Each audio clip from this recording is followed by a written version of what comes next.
Lois, obviously a tough one to take. What's your initial reaction?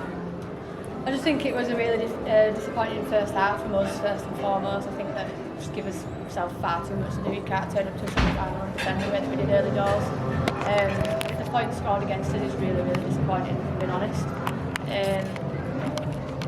We've just got some tough lessons to learn around where we turn the ball around and how we control the game. I think their points that they scored all come off the back of a penalty or us erring. Take them out of the game, they don't get the points on the board, and we put ourselves in a position like we did in the second half to go score. So I think the first half just massively disappointing. I think obviously the second half gave herself a lot to do, and then hit with injuries kind of, made it really difficult. But the girls did front up in the second half, and they did some things in areas a lot better, but still not consistent enough. Obviously lost Bella Sykes to a concussion. Izzy Northop came off with a concussion, or concussion assessment, should I say, HIA. Ruby Walker off with her ankle and Connie Boyd off with her ankle, so your bench is obliterated in that second half, and thought they obviously kept the score a little bit lower than they did in the first half. So I think it's just that message to take, that first half performance wasn't good enough, and we have to find an ability to start faster and to start smarter.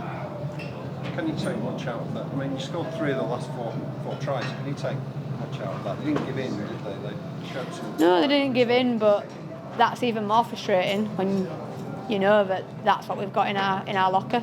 So to just give away that first half, then it's just frustrating. Do you see it as a lesson, really, overall? I think of what you need to work on? Yeah, I think it's a lesson, but you can't learn lessons in big games like that. I think it's tough, isn't it, because it's early doors, and I guess you can look at, you've got a young squad and a squad that's gelling, and it's much different this year, and there's some girls playing in their first big games for the first time, so that it is a lesson learned, and we will get better for it. But obviously we're playing for this year, and we've got a lot more to fix up, and like you say, a lot of potential. Like, look at them points scored. If we do that in the first half, that's a total different game, and I think that's what we've got to learn, is that how you start a game off is a big indicator of where you'll be able to get to. What did you say in the huddle at the end? Because obviously everyone's going to be gutted, not only by the result but the margin. I think we've just got to get together and look at the ugliest parts of that performance and fix it up together. I think that when things go against you, you've got to get even tighter as a group, and that's what we will do.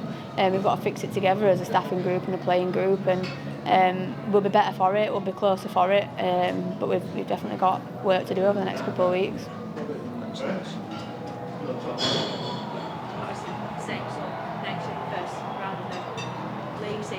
Are you in a way grateful for a game like that to sort of have as a way to bounce back from today? Yeah, I think obviously that's what we're all on about. We keep saying that we want tougher games in the competition, so yeah, we'll just get in on Tuesday, recover well before that, and then prep for Saints away at the weekend. What did you actually make of Wigan today? They were sort of strong, especially in that first half, as you mentioned. They've had quite a large recruitment drive as well in the off-season. Yeah, I think that they obviously performed a lot better. I think having obviously Izzy Rowe back as well is a huge boost for them. I think we knew that they were going to be tough, and I think that they performed well, but I think that trifler in the back of the second half shows that actually we probably did flatter them a little bit at times, and we could have made it a much tougher job for them. But I think full credit to Dennis and his side, because they stuck to the game plan a lot better than we did in the first half.